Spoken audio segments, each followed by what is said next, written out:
అందరికీ నమస్కారం. ఇటీవల జరిగినటువంటి కాంగ్రెస్ వర్కింగ్ కమిటీ సమావేశంలో అనేకమైనటువంటి ప్రాధాన్యత కలిగినటువంటి అంశాల మీద చర్చించడం జరిగింది. ప్రధానంగా ఓబీసీలకు సంబంధించినటువంటి జనగణన అనేటువంటి అంశం మీద కూలంకషంగా కాంగ్రెస్ పార్టీ చర్చించింది. కాంగ్రెస్ పార్టీ పండిట్ జవహర్లాల్ నెహ్రూ గారి దగ్గర నుంచి ఈరోజు రాహుల్ గాంధీ గారి వరకు కూడా పార్టీ అధ్యక్షులుగా పనిచేసినటువంటి అనేక మంది, ప్రధానమంత్రులుగా పనిచేసినటువంటి అనేక మంది ఈ కులగణన అనేటువంటి అంశానికి కట్టుబడ్డారు. ప్రప్రథమంగా 1951వ సంవత్సరంలోనే ఆనాడు పండిట్ జవహర్లాల్ నెహ్రూ గారు రాజ్యాంగంలోని ఆర్టికల్ 15కి సంబంధించి ఒక క్లాజ్ 4ని యాడ్ చేయడం జరిగింది. దాంట్లో ఆనాడు ఉన్నటువంటి అనేక మంది పెద్దలు దాంట్లో సభ్యులుగా ఉన్నారు. ఆ తర్వాత ఆ యొక్క బిల్లు సెలెక్ట్ కమిటీకి వెళ్ళడం జరిగింది. సెలెక్ట్ కమిటీలో పండిట్ జవహర్లాల్ నెహ్రూ గారు, దుర్గాబాయి దేశ్ముఖ్ గారు, ఆనాడు ఉన్నటువంటి హోంమంత్రి గారు, వారితో పాటు ఆనాడు ఉన్నటువంటి వ్యక్తి శ్యామాప్రసాద్ ముఖర్జీ గారు, జనసంఘ నుంచి శ్యామాప్రసాద్ ముఖర్జీ గారు ఉన్నారు. వారు ఆనాడే ఈనాడు ఉన్నటువంటి భారతీయ జనతా పార్టీ కానీ, ఆర్ఎస్ఎస్ కానీ, సంఘ పరివార్ కానీ ఆనాడు వారు జనసంఘం రిప్రజెంట్ చేసేవారు. వారు దాన్ని వ్యతిరేకించి ఒక డిసెంట్ నోట్ని సెలెక్ట్ కమిటీకి ఇవ్వడం జరిగింది. సో భారతీయ జనతా పార్టీ యొక్క అసలైన రూపం, నిజ రూపం 1951లో జనసంఘంగా ఉన్నటువంటి శ్యామాప్రసాద్ ముఖర్జీ గారు అప్పుడు వారు ఫౌండర్గా ఉన్నారు. ఆ వేళ నుంచి ఈ వేళ వరకు కూడా కన్సిస్టెంట్గా దీనికి వ్యతిరేకంగా ఉన్న విషయం మన అందరికీ తెలుసు. కాంగ్రెస్ పార్టీగా దాని తర్వాత జరిగినటువంటి 2005లో ఈ ఆర్టికల్ 15కి ఒక సబ్ క్లాజ్ 5ని మళ్ళీ అమెండ్మెంట్ తీసుకురావడం జరిగింది. దాని ప్రకారం కాంగ్రెస్ పార్టీ ఈ సోషియో ఎకనామిక్ రిజర్వేషన్స్ అనేటువంటిది కాంగ్రెస్ పార్టీ కాన్స్టిట్యూషన్ అమెండ్మెంట్ దాకా తీసుకురావడం జరిగింది. అంటే భారత రాజ్యాంగంలో పొందుపరిచినటువంటి రిజర్వేషన్స్లో బలహీన వర్గాలకు సంబంధించి ప్రైవేటు విద్యా సంస్థలో కూడా రిజర్వేషన్స్ వచ్చే విధంగా ఈ ఆర్టికల్ 15(5) ప్రకారం కూడా ఏర్పాటు చేయడం జరిగింది కాంగ్రెస్ పార్టీ. ఆ వేళ నుంచి ఈ వేళ వరకు నరేంద్ర మోడీ గారికి చిత్తశుద్ధి ఉంటే ఇమీడియట్గా దీన్ని ముందు ఇంప్లిమెంట్ చేయాలి. ఆల్రెడీ ఆర్టికల్ 15(5)లో ఉన్నటువంటి దాన్ని దీని గురించి ఏం మాట్లాడరు, దీని గురించి ఏమి ఇంప్లిమెంట్ చేయరు. ఇప్పుడు కొత్తగా భారతీయ జనతా పార్టీ మరి ఇటీవల ఏప్రిల్ 30వ తేదీ నాడు జరిగినటువంటి క్యాబినెట్ సమావేశంలో వాళ్ళ యొక్క ఐఎండ్బి మంత్రి గారు వైష్ణవ్ గారు అనౌన్స్ చేశారు, ప్రభుత్వం నిర్ణయం తీసుకుంది ఎన్యూమరేషన్ అనేటువంటి చేస్తామని చెప్పేసి. ఎన్యూమరేషన్ అనేటువంటి పదానికి క్యాస్ట్ సెన్సస్ అనేటువంటి దానికి చాలా డిఫరెన్స్ ఉంది. కాంగ్రెస్ పార్టీగా మేము డిమాండ్ చేస్తున్నాం, సమగ్రమైనటువంటి సర్వే జరగాలి. దేశవ్యాప్తంగా ఉన్నటువంటి ఒక రోల్ మోడల్గా మా తెలంగాణ ప్రభుత్వం సమగ్రమైనటువంటి సర్వే చేయడం జరిగింది. దీంట్లో వాళ్ళ యొక్క సామాజిక స్థితులు, ఆర్థిక స్థితి, రాజకీయం, కులం, విద్య, ఈ అంశాలన్నింటినీ కూడా తీసుకుని చాలా ఎక్స్టెన్సివ్గా దీనికి సంబంధించినటువంటి అన్ని అంశాలను కూడా తెలంగాణ ప్రభుత్వం చేయడం జరిగింది. అనేక రకాలైనటువంటి వాళ్ళ పర్సనల్ ఇన్ఫర్మేషన్తో పాటు వాళ్ళకి సంబంధించినటువంటి సోషల్ డీటెయిల్స్ అన్నింటినీ కూడా ఇందులో తీసుకోవడం జరిగింది.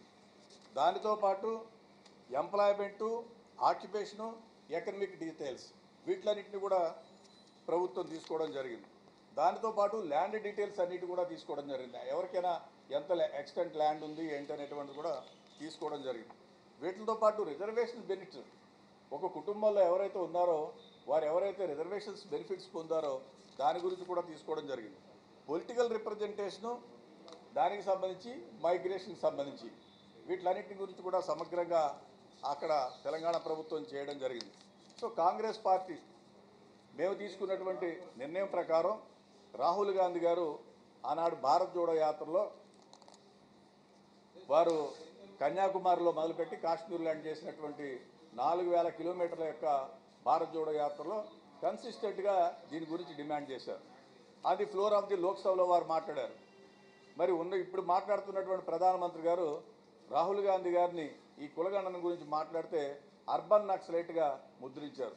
అదేవిధంగా ఎన్నికలకు ముందు కర్ణాటక సంబంధించినటువంటి హెగ్డే అనేటువంటి వ్యక్తి, వారు భారతీయ జనతా పార్టీకి చెందినటువంటి నాయకులు, మాకు 400 స్థానాలు ఇవ్వండి, రాజ్యాంగాన్ని అమెండ్మెంట్ చేస్తామని చెప్పడం జరిగింది. అప్పుడు ప్రజలు బుద్ధి చెప్పి అత్యవసరమైనటువంటి కనీసం వాళ్ళ సొంతంగా కూడా సింపుల్ మెజారిటీ కూడా రానటువంటి పరిస్థితి వచ్చింది. కాంగ్రెస్ పార్టీగా పండిట్ జవహర్లాల్ నెహ్రూ గారి దగ్గర నుంచి రాహుల్ గాంధీ గారి వరకు, మల్లికార్జున ఖార్గే గారి వరకు మేమందరం కూడా ఓబీసీల యొక్క సంక్షేమానికి కట్టుబడి ఉంది. వాళ్ళ యొక్క సామాజిక స్థితిగతులు ఏంటి, ఆర్థిక స్థితిగతులు ఏంటి, రాజకీయ స్థితిగతులు ఏంటి, విద్యా విషయాల్లో వాళ్ళకు ఉన్నటువంటి ప్రభుత్వాల నుంచి పొందినటువంటి లబ్ధి ఏంటి, ఈ అన్ని విషయాల గురించి కూడా సమగ్రమైనటువంటి చర్చ జరగాలి, సమగ్రంగా సర్వే జరగాలి. ఆ వచ్చిన దాన్ని బట్టి వాళ్ళకి ఇంకా పొందవలసినటువంటి ఫలితాలు ఏముంటాయనేటువంటి విషయాన్ని దీని మీద కాంగ్రెస్ పార్టీ డిమాండ్ చేస్తుంది. ఎన్యూమరేషన్ అనేటువంటిది కాకుండా ఎలాబరేటివ్గా, ఎక్స్టెన్సివ్గా చేయాలి. ఇంకా బడ్జెట్కు సంబంధించి 2011లో యాక్చువల్గా క్యాస్ట్ సెన్సస్ని ఆనాడు యూపీఏ ప్రభుత్వం చేయడం జరిగింది. అప్పుడున్నటువంటి పరిస్థితుల్లో జనవరిలో ఫినిష్ అయ్యి దాన్ని పార్లమెంట్ టేబుల్ మీద పెడదాం అనుకునేటప్పటికి సార్వత్రిక ఎన్నికలు రావడం, దానికి కోడ్ ఆఫ్ కండక్ట్ రావడంతో ఆ రోజు మేము కాంగ్రెస్ పార్టీగా టేబుల్ చేయలేదు. 2011లో జరిగినటువంటి సెన్సస్ని ఈ జరిగినటువంటి అన్ని సంవత్సరాల్లో కూడా ఏనాడు కూడా భారతీయ జనతా పార్టీ పార్లమెంట్లో టేబుల్ చేయలేదు. దాని తర్వాత వాళ్ళు ఒక 8,000 కోట్లు పెట్టి మేము సెన్సస్కి ఇంత అమౌంట్ పెడుతున్నామని చెప్పి బడ్జెట్ అలొకేషన్ చేయడం జరిగింది.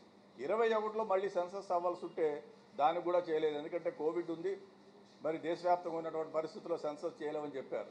మనతో పాటు కోవిడ్లో ప్రపంచవ్యాప్తంగా అనేకమైనటువంటి దేశాలు ఇబ్బంది పడినప్పుడు కూడా ఆయా దేశాల్లో ఈ క్యాస్ట్ సెన్సస్ అనేటువంటి చేయడం జరిగింది. భారతీయ జనతా పార్టీ కావాలనే ఒక పథకం ప్రకారం చేయకూడదనే ఉద్దేశంతో చేయలేదు.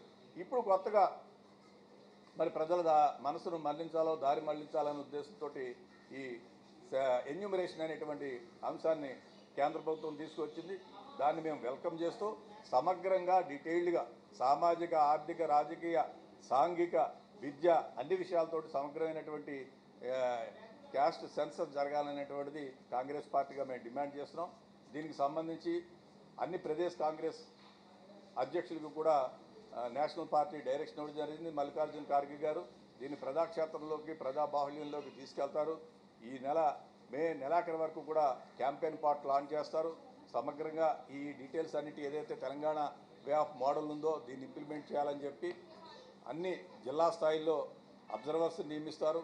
ప్రదేశ్ కాంగ్రెస్ కమిటీలో కంట్రోల్ రూమ్స్ని పెట్టి మానిటరింగ్కి ఏర్పాట్లు చేస్తారు.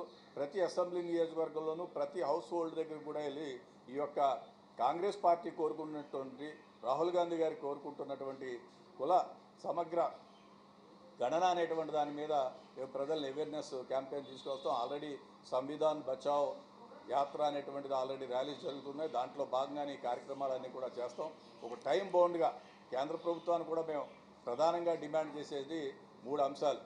ఒకటి, ఆల్రెడీ కేంద్రం పాస్ చేసినటువంటి ఆర్టికల్ 15(5)ని ఇమీడియట్గా ఇంప్లిమెంట్ చేయాలి. ఆ ఇమీడియట్గా 15(5)లో ఏం జరుగుతుందంటే బలహీన వర్గాలకు సంబంధించినటువంటి వాళ్ళకి ప్రైవేట్ విద్యా సంస్థల్లో రిజర్వేషన్స్ పొందేటువంటి అవకాశం ఉంటుంది. దాన్ని ఇమీడియట్గా ఇంప్లిమెంట్ చేయాలి. అట్ ది సేమ్ టైం సమగ్రమైనటువంటి సర్వే జరగాలి. వీటికి నిధులని ఏర్పాటు చేయాలి, డిఫైన్ చేయాలి. ఏరియా ఆఫ్ యాక్టివిటీని చాలా ఇమీడియట్గా ఒక టైం బౌండ్గా మీరు ఎంతకాలంలో చేస్తారు. ఈవేళ అనౌన్స్మెంట్ చేసినట్టు గతంలో చూసాం మహిళా రిజర్వేషన్కి సంబంధించి కూడా ఇప్పటివరకు దానికి అతిగతి లేనటువంటి పరిస్థితి. ఆ విధంగా కాకుండా ఒక సమగ్రమైనటువంటి టైం బౌండ్ యాక్షన్ ప్లాన్ని భారతీయ జనతా పార్టీ ప్రభుత్వం నుంచి, నరేంద్ర మోడీ గారి నుంచి కాంగ్రెస్ పార్టీ డిమాండ్ చేస్తుంది.